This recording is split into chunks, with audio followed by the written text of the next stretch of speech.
Le Grand Matin Sud Radio, 7h-10h, Benjamin Glaise, Cécile de Ménibus. Il est 8h49 ce matin, les grands débats se transforment en grand hommage à Jean-Pierre Pernaut avec Françoise Degois qui est avec nous. Vous savez que vous voulez témoigner 0826 300 300. J'en profite pour dire que Valérie Expert va réserver cet hommage durant toute son émission. Donc j'imagine que vous pouvez l'appeler aussi et d'ores et déjà vous inscrire. Et pour en parler ce matin, dans un instant, Jacques Pessy sera avec nous, animateur Les Clés d'une Vie tous les soirs à 21h sur Sud Radio, qui connaît tout des stars. Oh oui, en attendant, un qu'il connaît bien aussi, et c'est le fondateur et créateur du e-Trophée Andros, c'est Max Mamers. Bonjour Max. Bonjour. Bonjour. Max, la famille Pernaut dans le e-Trophée Andros avec lesquels Sud Radio est partenaire est très connue justement sur la piste, puisque le père et les deux fils jouent sur les terrains de glace. Oui, il n'y a pas que Olivier et Tom qui sont les deux enfants, aussi Nathalie avait à l'époque été marraine du Trophée Andros féminin, et elle avait fait aussi quelques saisons, et c'est certainement parce que il était à la traîne de cet événement qu'il a voulu goûter à ça. Et je me souviendrai toujours la première fois qu'il est venu, je l'ai vu à l'Alpe d'Huez, il regardait son fils Olivier courir, et il m'a dit mais jamais j'y arriverai. Et je lui ai dit écoute, je te promets que si, on va essayer. Et je l'ai invité à une course à Saint-Dié-des-Vosges, ça lui a plu, et il a disputé en 9 saisons, il a disputé 111 courses avec les grosses voitures en 4 roues motrices, et c'était vraiment un fervent défenseur et supporter du Trophée Andros. Et oui, et ce qu'il attendait par-dessus tout, c'est la victoire d'Olivier. Elle est arrivée à Isola 2000. Cette année, elle est arrivée effectivement avec la voiture Andros en plus. Et Olivier, je sais, lui a envoyé un message. Et il était déjà, je dirais, en difficulté sur le plan de la santé. Il y avait des jours qui allaient pas bien, et il aurait dit que c'était un des plus beaux jours de sa vie. Oui, c'est vrai. Et aujourd'hui, Tom a pris pas pris le relais de son papa, mais est rentré aussi dans la course du e-Trophée Andros. Oui, il est venu 2-3 fois. Ce qui est assez remarquable, c'est que la première course qu'il a pu disputer en 2 roues motrices, c'était une course d'invité, bien sûr, comme son papa, et quand il était venu la première fois, mais il l'a quand même remporté. Il a gagné la première course à laquelle il a disputé. Bon, je sais que maintenant il est dans une école, il fait des études dans une école de commerce à Lille. Il n'a pas trop le temps. Ouais. Et quand il voudra, il pourra dire, ils auront tous cette tâche de dire ma première course, ma première licence, c'était le Trophée Andros. Ouais, il en parlait aussi beaucoup dans les journaux de 13h. Ah oui, il en parlait parce que c'était un fervent. Il y avait tout dans le Trophée Andros pour lui. C'est-à-dire qu'on allait dans les montagnes, dans la France profonde qu'il aimait. Et puis c'était la convivialité et en même temps il y a de la compétition qui était très sérieuse. Et puis aussi l'expertise. Il a toujours été le défenseur de l'automobilisme, de l'auto en général. Souvenez-vous, encore récemment, tout récemment, les fameux 80 km/h. Oui, ça c'est sûr. Ouais. Merci beaucoup Max Mamers d'avoir été avec nous, créateur du e-Trophée Andros, pour ce moment d'hommage à Jean-Pierre Pernaut. Et bien sûr, on suivra la compétition continue, bien sûr, comme chaque année depuis 2 ans avec Sud Radio. Merci d'avoir été avec nous, et on accueille Jacques Pessy, qui est un peu le spécialiste. Il connaît tout sur tout le monde. Bonjour Jacques. Bonjour Jacques. Bonjour Cécile, bonjour Benjamin. Et merci d'être avec nous ce matin sur Sud Radio pour parler effectivement de Jean-Pierre Pernaut, qui nous a donc quitté, je le rappelle, à 71 ans. C'était pour vous un journaliste un peu impart, qui symbolise d'une certaine façon ce journalisme un peu à l'ancienne, malheureusement qui existe de moins en moins, quoi. Oui, il était très à part, alors que tout le monde devrait faire comme lui. C'est-à-dire que c'était quelqu'un d'abord qui avait été formé sur le terrain. Bon, il avait fait une école de journalisme, mais surtout après, il avait appris son métier au bas de l'échelle, au Courrier Picard. Il avait fait le journal télévisé régional, où il avait appris les trucs de la télé. Ensuite, il avait fait tout ce qui est possible et imaginable à TF1 jusqu'en 87, c'est-à-dire le 20h, des émissions. Et surtout, il avait trouvé un style que personne n'avait, et qui est pourtant le style classique de ce que devrait être le journalisme, c'est-à-dire parler aux gens, vérifier les informations, donner des informations avec l'instinct d'un journaliste pour dire voilà, ça va toucher le grand public, mais pas forcément l'élite, et ce qui est important c'est le grand public, et surtout tout était vérifié, et en plus il savait parler aux gens, et c'est pour ça que les gens l'aimaient. Avec cette proximité du terrain, vous le disiez, parce qu'il en venait, mais il aurait pu changer avec le temps. Il a toujours gardé ce contact-là. Il y avait cette importance pour lui du contact finalement avec les gens, d'être proche des Français finalement, d'être comme eux. Pas au-dessus. Il était comme eux, d'abord, dès qu'il vous rencontrait, il vous tutoyait. C'était une façon de se parler. Et il y avait une complicité. On ne pouvait pas ne pas être complice, ami avec lui dès la première seconde. Et surtout, pourquoi il parlait bien au public? C'est parce qu'il n'y avait pas de prompteur. Il n'y avait pas de texte écrit. Il avait des bases et après, il parlait aux gens. Et ça, c'est rarissime. Et c'est la base de ce que devrait être la télévision et la radio aujourd'hui. Ouais. Justement, Jacques Pessis, on va écouter, c'est Clément Barguin qui a eu hier Gilles Boulot qui parlait un petit peu du journaliste qu'il était, Jean-Pierre Pernaut. On l'écoute, Gilles Boulot. Il avait un pif incroyable. Il sentait où l'actualité allait nous mener. Et donc à chaque fois qu'il y avait une décision politique, un conseil des ministres, c'est pas qu'il trouvait ça pas important. Il dit ok, très bien.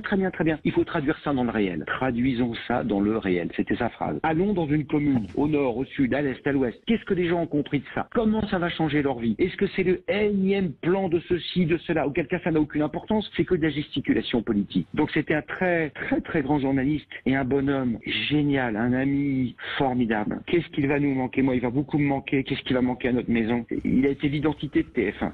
Gilles Boulot, qu'on entendait à l'instant. Oui. Françoise de Goix qui est avec nous également. Le journaliste, vous retenez quoi justement de sa manière d'être un journaliste? Deux choses de Jean-Pierre Pernaut. Moi, je ne suis pas comme Cécile c'est un véritable ami de Cécile de Mélibus, même si elle ne le dit pas depuis ce matin. Elle est quand même très émue de cette disparition, ma chère Cécile. Donc, moi, je n'ai pas du tout ce lien.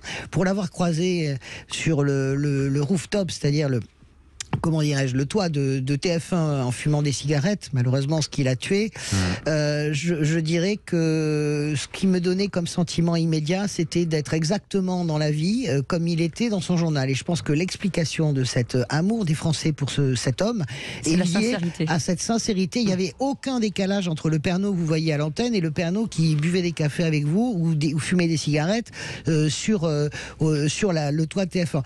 La deuxième chose, c'est que j'ai un souvenir, parce que personne ne s'en souvient. Le premier journaliste, pourtant on était en plateau 24 heures sur 24 pendant le Covid, le premier journaliste qui dit les masques ne servent à rien probablement parce qu'on n'en a pas, c'est Jean-Pierre Pernaut dans le 13h. Oui. Personne ne s'en souvient, mais c'est lui le premier qui met en lumière ce mensonge et cet arrangement du gouvernement en une simple phrase.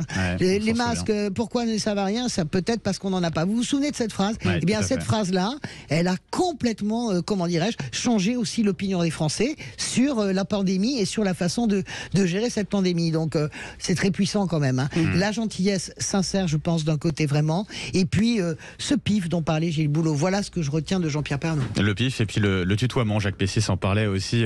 Cette sympathie de prime abord immédiate. Merci beaucoup Jacques Pessis d'avoir été avec nous ce matin sur Sud Radio. Je vous souhaite une très belle journée. Merci beaucoup vous Jacques. Aussi, et à très vite. Bien sûr. Et je rappelle que chez Valérie Expert, à partir de 10h, des invités justement pour revenir sur cet hommage à Jean-Pierre Pernaut. Elle nous parlait de Gérard Carrérou, elle nous parlait de Dominique Lagroux-Sampère, sa complice du 13h, vous savez, dans les derniers moments, qui s'occupait des régions. Philippe Risoli, qui jouait avec Nathalie Marquet les pièces écrites par Jean-Pierre Pernaut. Et puis, dans un instant, Éric Revel, qui connaissait aussi Jean-Pierre Pernaut bien et qui en parlera aussi de Jean-Pierre Pernaut, de ce qu'il en pensait, de ce qu'il retient finalement de cette figure, de ce journaliste et de cet homme. Et n'hésitez pas à nous appeler, bien sûr, 0826 300 300 et à vous inscrire pour l'émission de Valérie Expert. À tout de suite. Le Grand Matin Sud Radio, 7h-10h, Benjamin Glaise, Cécile de Ménibus. Et aux alentours de 9h30, on reviendra sur la guerre en Ukraine. Est-ce parti pour durer? C'est la question que on se pose ce matin. On en parlera avec le général Jean-Bernard Pinatel, qui est général 2e section spécialiste de la Russie, et puis Philippe Delara, qui est professeur émérite de l'université Paris 2 et spécialiste justement du totalitarisme et de la modernité. Bah oui, parce que ça y est, une semaine de guerre en Ukraine. On a franchi le cap de cette première semaine, alors qu'effectivement on parlait d'une guerre éclair au début, et puis forcément, comme ce conflit avance, d'une certaine façon, de jour en jour, il y a cette question d'un côté propagande, contre-propagande. On verra justement toutes ces questions-là de fond dans notre débat. 9h30, rendez-vous 0826 300 300. On attend bien sûr vos commentaires au standard. Et tout de suite, c'est Revel en campagne. Sud Radio présidentielle 2022. Bonjour Éric Revel. Bonjour Éric. Bonjour Cécile. Bonjour avec Benjamin. Une tonalité particulière ce matin. Bah oui, parce qu'on va parler pour le coup de Jean-Pierre Pernaut, mon cher Éric. Et de la vraie campagne. Et de la vraie campagne. Des vraies campagnes au pluriel, effectivement. Et on va commencer par parler du journaliste du 13h. Forcément, c'est l'image qu'on a tous, Éric. Oui, Jean-Pierre, il avait, on l'oublie, et c'est pas un grand mot, hein, c'est pas être grandiloquent, il avait révolutionné le journal de 13h. Avant lui, il y avait une autre star, beaucoup plus, j'allais dire médiatique, qui s'appelait Yves Mourouzi, qui faisait un journal de 13h classique, en fait, avec de l'info internationale, sans doute qu'Yves Mourouzi aurait ouvert, évidemment, sur le conflit ukrainien. Et Jean-Pierre, il avait eu cette idée absolument géniale, je trouve, révolutionnaire pour l'époque, c'est que il avait décidé de parler ce qu'il appelait les vrais gens. Alors, il avait fédéré autour de lui, on l'oublie aussi, hein, un grand réseau de correspondants en province. Il s'appuyait sur les grands titres de PQR, la presse quotidienne régionale, et avec ce réseau de quotidiens en province, en fait, il a fait un journal, on l'oublie, qui a été leader en Europe quand même. Hein, enfin, c'était pas rien. Et en fait, il ne traitait ou très rarement de l'actualité nationale ou politique, politicienne ou internationale, mais il parlait aux gens des sujets qui les intéressaient. Et puis on l'oublie aussi parce que l'actualité passe vite, mais ça a été un des premiers aussi à comprendre et finalement à incarner dans ces sujets le mouvement des Gilets jaunes, de cette France des territoires, de cette France profonde qui souffrait. Voilà, le 13h de Jean-Pierre Pernaut, c'était évidemment un monument, c'était ça. Bon, les hommages pleuvent, mais je voulais revenir sur cet aspect parce que derrière le succès, il y avait un présentateur, il y avait une équipe forte, notamment de correspondants en région. Il y avait une rédac à TF1 que j'ai bien connue qui adhérait fortement. Bon, alors après, Jean-Pierre, il avait évidemment ses coups de gueule, sa personnalité, sa tonalité, il savait ce qu'il voulait, et puis surtout, il parlait aux gens. Justement, il parlait aux gens, il était proche des gens, il y avait ce côté un petit peu anti-star finalement, Éric. Oui, pour un journaliste de cette notoriété qui parlait à entre 8-6 millions de personnes par jour. Mais vous savez, je pense que le succès de Jean-Pierre, c'est le succès de la sincérité, en fait. Vous ne pouvez pas être quand les caméras s'éteignent, différent de ce que vous incarnez à l'écran, parce que sinon, votre succès télévisuel passe assez vite. Or lui, il avait vraiment, il avait ce goût des autres, il avait ce goût, empathique, des savetiers, il avait ce goût du producteur de fromage, il avait ce goût des clochers d'église qui tintent en France. Il était à l'écran comme il était finalement en dehors de l'écran, et cette sincérité, je pense que c'est aussi une des données essentielles du succès de son 13h. Apprécié de nombreux Français, et puis du côté de l'intelligentsia parisienne, on va dire, là c'était une image toute différente, l'image du plouc, d'une certaine façon, du plouc réac en fait. Oui, alors ça on n'en parle pas beaucoup en ce moment. Alors puisque Jean-Pierre il poussait des coups de gueule, moi je vais en pousser un aussi puisqu'on est sur Sud Radio et qu'on parle vrai. Il y a beaucoup de gens qui lui rendent hommage aujourd'hui et qui ont oublié, comme par amnésie, qu'il n'y a pas si longtemps encore, quand il était aux manettes du 13h, on expliquait que son journal c'était un journal populiste, réac, qui parlait à cette France dont l'intelligentsia de gauche en parlait en se pinçant le nez, vous voyez. Et ça me fait un peu de la peine parce que Jean-Pierre, qui était conscient qu'on le traitait de populiste et qui d'ailleurs disait, si finalement être populiste c'est aimer le peuple, allons-y. Mais vous voyez, c'est toujours ça au moment des hommages aussi, de personnalités importantes du monde de la télévision ou d'ailleurs qui disparaissent, c'est que les mêmes qui ont critiqué, les mêmes qui écrivaient dans leurs journaux des saloperies sur Jean-Pierre et sur son trésor sont les mêmes qui aujourd'hui disent quel grand journaliste de terrain. Voilà, Jean-Pierre c'était un homme de culture au sens large, de la culture des petits musées de province jusqu'à la culture de la terre. C'était ni un plouc ni un réac, et que tous ceux qui l'ont montré du doigt de cette manière-là se souviennent qu'ils l'ont fait, et de grâce qu'ils lui rendent pas hommage aujourd'hui par exemple, ce serait assez digne. Ou qui s'excuse. Françoise de Gois l'intelligentsia de droite aussi, pardon Eric, mais il n'y a pas que l'intelligentsia de gauche mais ne vous sentez pas visé, ma chère Françoise? Non, pas du tout. Moi j'aimais beaucoup Pernaut, alors je n'ai jamais pris pour un plouc ni pour ce que ce soit. Franchement, honnêtement, je viens des locales de Radio France, alors j'aurais du mal à pas aimer le trésor de Jean-Pierre Pernaut. Que j'ai bien connu aussi. Bien sûr, voilà, on est de la même marmite, mon cher ami. Donc on sait où est-ce qu'on a appris notre travail en local. Il faut quand même le dire et le rappeler. Et il y a beaucoup de journalistes que vous entendez aujourd'hui sur les chaînes nationales qui ont commencé par la tournée des locales, et je peux vous dire que ça vous forme n'importe quel journaliste. Donc moi j'aimais beaucoup cette idée. Oui, mais je suis assez d'accord sur le bal des faux culs. Mais après, qu'est-ce que vous voulez, Eric? On dirait que vous savez pas que c'est la loi du genre. Mais est-ce que ça a changé? Mais Jean-Pierre en a souffert. Donc, je pensais que ça glissait. Il faut quand même le dire. Moi, je pensais que ça glissait comme sur les plumes d'un canard. Je lisais un papier dans Libé, hommage à Jean-Pierre Pernaut. Vous savez, la Libé, c'est-à-dire, on rend hommage, mais tout en rappelant qu'on a été. Voilà. Et ça m'écœure un peu. Voilà. Mais bon, allez, c'était mon coup de gueule. J'en pousse pas souvent. Alors, je sais pas si Jean-Pierre aurait aimé, mais en tout cas, comme il en poussait aussi, je dis ça ce matin parce qu'on est sur Sud Radio et qu'on parle vrai. Exactement. Mais est-ce que ça veut dire qu'il faut, c'est le retour peut-être d'un journalisme un peu plus moins ou la fin peut-être, où on se pince pas le nez justement? Moi, je crois, on va pas faire une conf sur l'évolution du métier de journaliste, mais je pense que le métier de journaliste, il est en train un peu de se perdre pour des tas de raisons. Le digital, les réseaux sociaux, le fait que, Françoise le disait, on a appris notre métier sur le terrain. Moi, j'étais au local du Parisien avant, tout au début, quand le Parisien était encore en noir et orange et qu'il fallait faire des tests couleurs pour qu'il passe à la couleur. Moi, j'étais à Fontenay. Moi, j'étais avec les Nagras, on découpait au ciseau.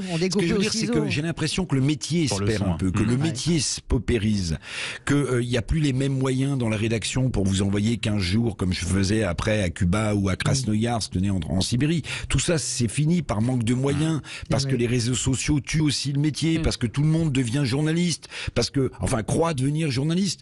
Voilà. Et moi, je suis un peu inquiet de l'évolution de ce métier, parce que j'ai l'impression que, maintenant, les gamins ou les gamines, ils sont devant un écran. Alors nous, on bâtonnait de dépêches aussi parfois pour faire des papiers, mais ils sont devant un écran, ils sont sur un réseau social, on leur demande pas beaucoup plus finalement, et puis la presse écrite quotidienne se meurt, et puis la presse magazine écrite est en difficulté. En fait, il y a une vraie remise en cause, me semble-t-il, de notre métier, et j'ai pas l'impression que ça aille vers le meilleur. Le journalisme de terrain, Françoise a raison, c'est à mon sens la meilleure chose qui peut arriver à un journaliste, c'est de comprendre sur le terrain ce qu'est son métier, comment il chope une info, comment il la vérifie, comment il la met en scène, etc. Mais tout ça est en train de se perdre. C'est une très bonne transition. Patrick Roger vient des locales aussi, je tiens quand même à le dire. Vous avez raison, Eric Revel, de dire on va pas passer toute la matinée de toute façon sur le métier de journaliste, mais c'est vrai que pour certains auditeurs c'est important, on ne connaît pas forcément ce métier-là, qui est critiqué, et parfois à raison. Juste d'un mot pour conclure sur ce sujet-là avant de passer sur un autre sujet, François. Tout est question de culture, et ce que je dis toujours à mes élèves de l'école de journalisme, c'est pas tant le fait qu'ils soient sur le numérique, c'est qu'il faut lire, il faut se cultiver. Moi, j'ai des élèves qui sortent, certains élèves sortis de Sciences Po savaient même pas ce qu'était la première phrase de La recherche du temps perdu. Longtemps, je me suis couché de bonne heure. Ça ne va pas. Donc, il faut surtout redonner, je pense, à la jeunesse le goût de lire, de se cultiver, d'aller dans les musées, de s'intéresser. Et moi, je pense justement pour reboucler avec Jean-Pierre Pernaut, je crois vraiment que, alors lui, était quelqu'un qui avait une immense culture sous des airs, peut-être de plouc, enfin en tout cas ce que voulait lui coller comme étiquette, mais c'est quelqu'un, on sentait, qui était extrêmement cultivé. Et je pense à Cécile de Mélibus, qui est une vraie amie de Jean-Pierre Pernaut et qui évidemment n'a pas beaucoup parlé, je trouve, ce matin pour ça. Eh ben, je vous laisse faire, vous le faites si bien. Restez avec nous dans un instant. On ira justement sur le terrain avec ces journalistes qui s'engagent. Et il s'appelle Nils Ackermann, qui était beaucoup en Ukraine, qui est suisse et qui a passé pas mal de temps en Ukraine. Il nous parlera justement comment ça se passe là-bas. Et puis juste avant, on verra avec Éric Revel et Françoise Degois, Emmanuel Macron, le point d'interrogation, plus ou moins point d'interrogation sur sa candidature. Comment, quand, de quelle façon? Dans un instant sur Sud Radio, on voit ça. A tout de suite, 9h16. Le Grand Matin Sud Radio, 7h-10h, Benjamin Glaise, Cécile de Ménibus. Il est 9h18, la suite des grands débats ce matin avec Françoise Degois et Éric Revel. Vos appels 0826 300 300. On va revenir sur l'allocution d'Emmanuel Macron d'hier. Ben oui, hier soir à 20h. On fera peut-être un petit point sur nos réseaux sociaux, sur Twitter et Facebook dans un instant avec vous, Cécile, parce que c'était l'une des questions qu'on vous posait ce matin. Alors, Éric Revel, on a écouté tout à l'heure dans son édito politique Françoise Degois sur ce sujet-là, sur cette allocution. Édito d'ailleurs à retrouver bien sûr sur sudradio.fr en l'occurrence, et puis sur nos réseaux sociaux. On avait quoi hier? On avait un chef d'État sur un ton solennel, ou on avait un candidat, un quasi-candidat finalement, qui fait son service après-vente pour sa réélection? Les deux, mon général, puisqu'on est dans le lexique militaire.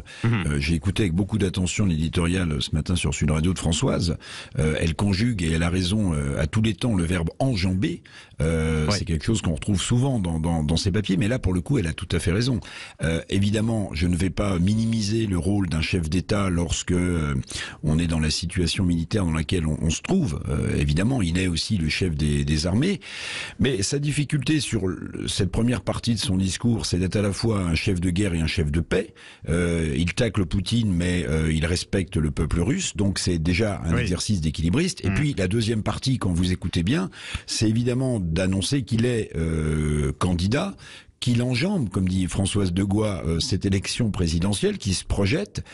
Il est servi, et là je suis un peu cynique, mais on est aussi en campagne présidentielle, donc il n'y a pas de raison de ne pas faire de la politique. Et il n'y a pas de raison d'imaginer qu'Emmanuel Macron ne se serve pas de ce genre d'adresse à la nation pour faire de la politique. Donc en réalité, quand il convoque effectivement pour épater la galerie un sommet européen à Versailles, en termes d'image, mais c'est juste exceptionnellement prodigieux pour lui. D'ailleurs, même s'il a commis des erreurs, en admettant évidemment que Poutine lui ait menti, ce qu'on peut croire. Mais enfin, on a vite oublié qu'il nous avait annoncé une désescalade, on a vite oublié qu'avant que Poutine ne rentre en Ukraine, il nous avait dit qu'il avait obtenu un face-à-face, un sommet Biden-Poutine. Bon, tout ça est passé à la trappe, tout le monde se range derrière, le panache blanc d'Emmanuel Macron. Il est à la fois en campagne, il est dans son rôle de chef des armées, de chef de guerre et de chef de paix, mais d'une façon ou d'une autre, quelle que soit la guerre, si vous regardez historiquement, quels que soient les conflits dans lesquels l'Europe ou d'autres pays ont été plongés, à chaque fois ça se termine par une négociation. Donc si on pouvait gagner du temps et des vies en accélérant cette négociation, en donnant toutes les chances à cette négociation, ce serait quand même extraordinaire. Maintenant, personne ne sait où Poutine, évidemment, va s'arrêter dans sa folie expansionniste. Et puis j'ajoute que Emmanuel Macron finalement donne aussi l'impression d'avoir appris de quelques-unes de ses erreurs. Il n'a pas été du tout sur un ton va-t-en-guerre hier. Ça, j'ai apprécié. Mais encore une fois, ne soyons pas naïfs. Nous sommes en campagne présidentielle. Il n'y aura pas de campagne. Il n'y aura pas de débat sur le bilan. Il n'y aura peut-être même pas un projet du président candidat à présenter aux Français. Et il se sert, passez-moi l'expression, de cette page historique, pour sans doute gagner des points dans les sondages, on le voit, et penser qu'il va être réélu facilement. C'est pas forcément, ça peut être inquiétant pour la suite s'il est réélu sur son second mandat. Début de second mandat, ça peut être très tendu à ce sujet-là s'il n'y a pas de vraie campagne. Avec pas mal de messages sur la question du jour. Emmanuel Macron vous a-t-il convaincu hier soir? Vous dites non à 54% et vous êtes 41% à dire que vous n'avez pas regardé. Jackie Bordage nous dit Emmanuel Macron ne convainc pas et ne convaincra jamais. Son entrée dans l'histoire a commencé par l'arrogance et se terminera par du sein doux dans l'escalier.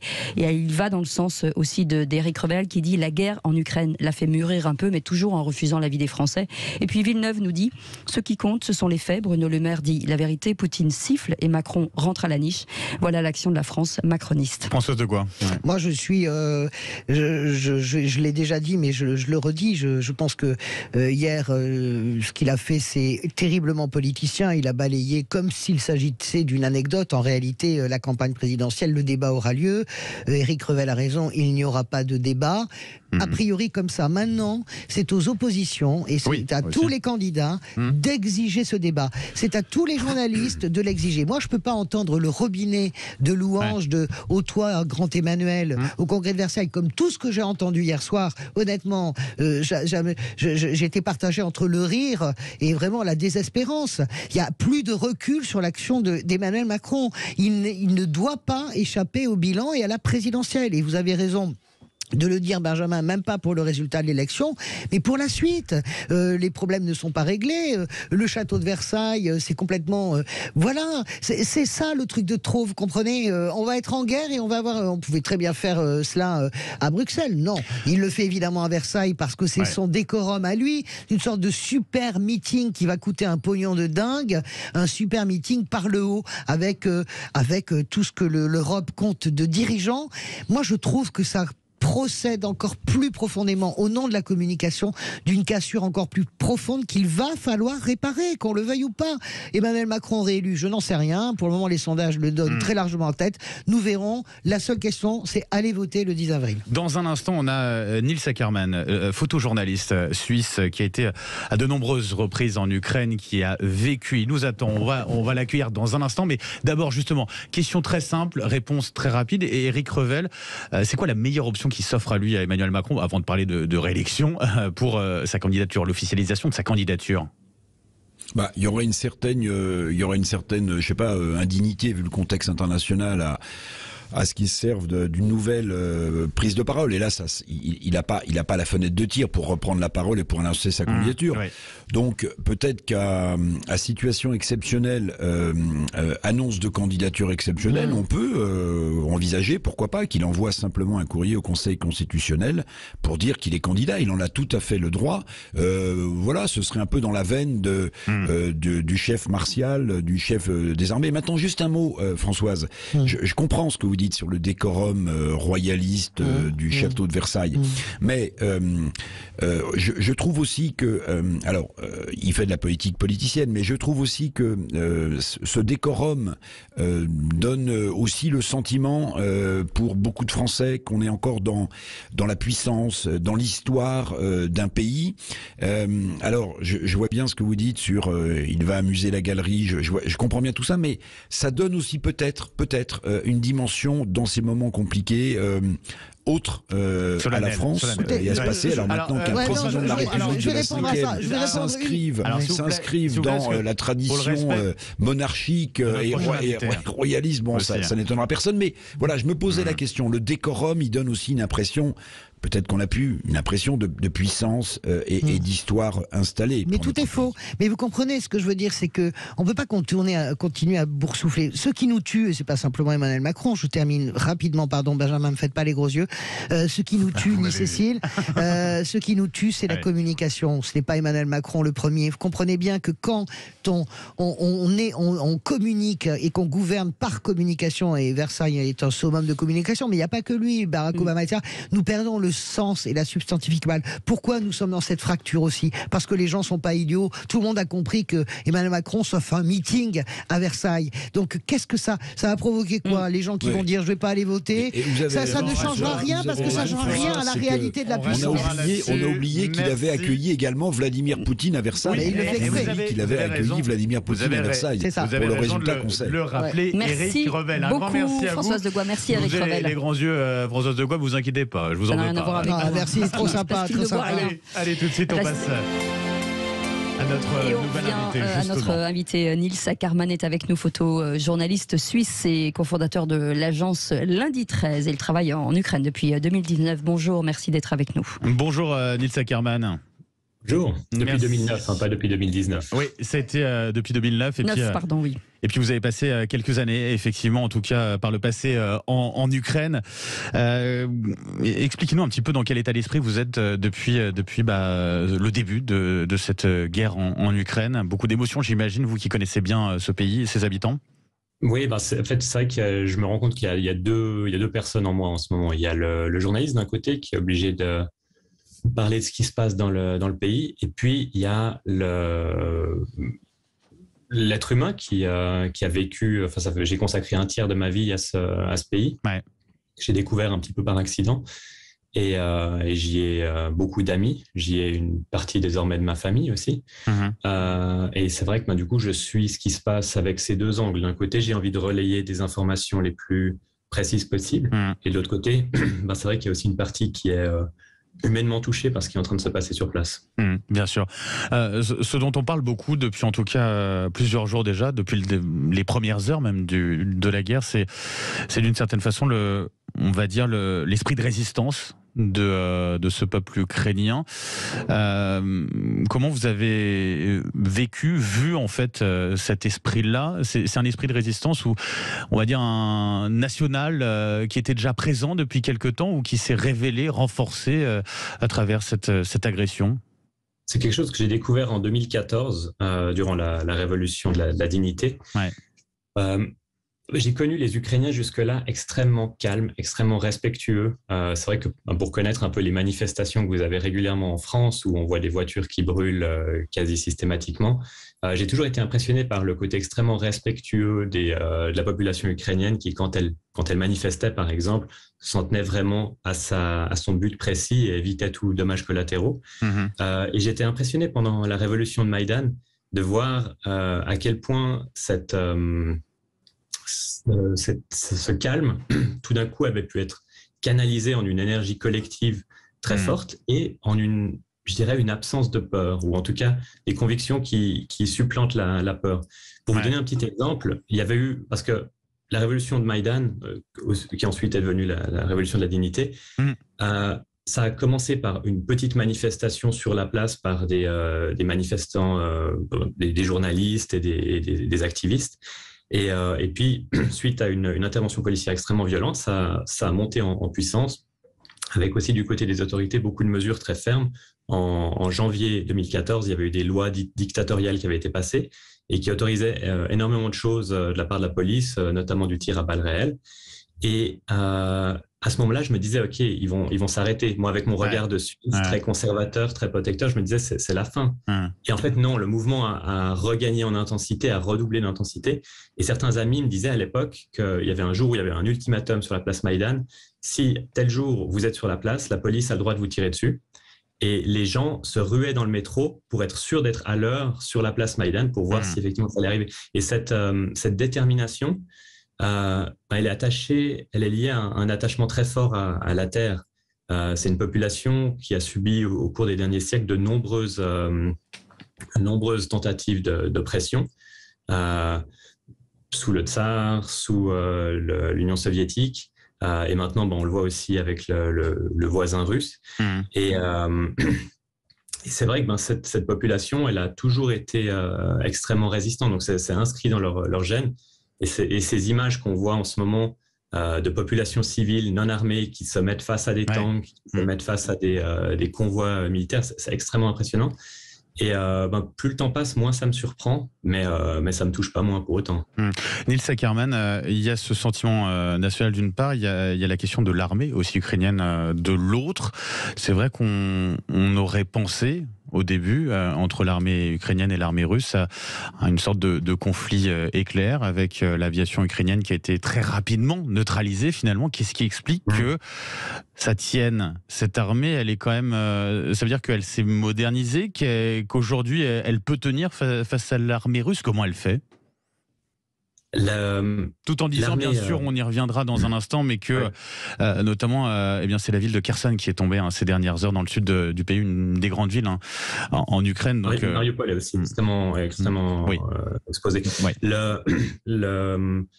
l'armée ukrainienne l'armée ukrainienne en 2014, c'était une ruine absolue, avec une hiérarchie soviétique, avec aussi beaucoup de personnes dans la hiérarchie qui travaillaient plus pour Moscou que pour Kiev, avec des équipements en mauvais état, vraiment un sous-investissement, des soldats mal payés et des soldats qui finalement ne savaient pas exactement pourquoi ils se battaient. C'était encore en 2014 un pays parcouru par beaucoup de lignes de fracture au niveau des questions linguistiques, religieuses et tout ça.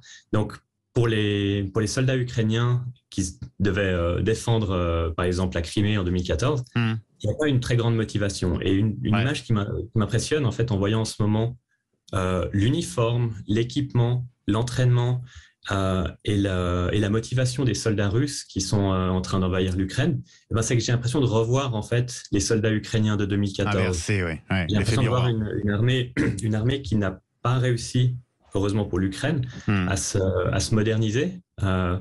Beaucoup d'observateurs sont surpris d'ailleurs de ne pas voir certains des équipements très modernes qu'on voit défiler sur la place rouge chaque année. On voit de l'équipement assez ancien, à part quelques objets un peu plus récents. Mais surtout, on voit au niveau des ressources humaines que ces soldats sont très mal payés, mal nourris, mal équipés. Et qu'ils ont face à eux une armée ukrainienne qui, au cours des 8 dernières années, s'est rapprochée de l'Ouest. C'est un rapprochement qui est venu par la force des choses. En 2014, les Ukrainiens ne voulaient pas adhérer à l'OTAN. En 2014, il n'y avait que 18% de la population qui était favorable à un rapprochement avec l'OTAN. Et ça a changé. Le déclenchement du conflit à l'Est, l'occupation de la Crimée, qui a poussé ce pays à moderniser son armée, son économie, beaucoup de choses.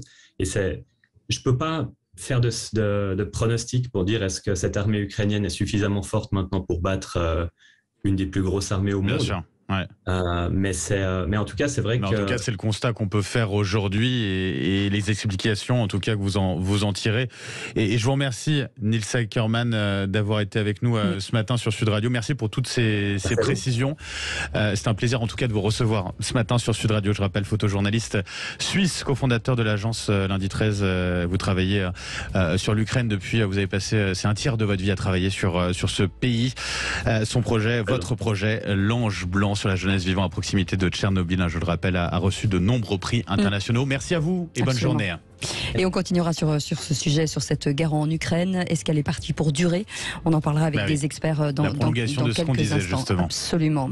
À tout de suite, c'est le Grand Matin Sud Radio, il est 9h35.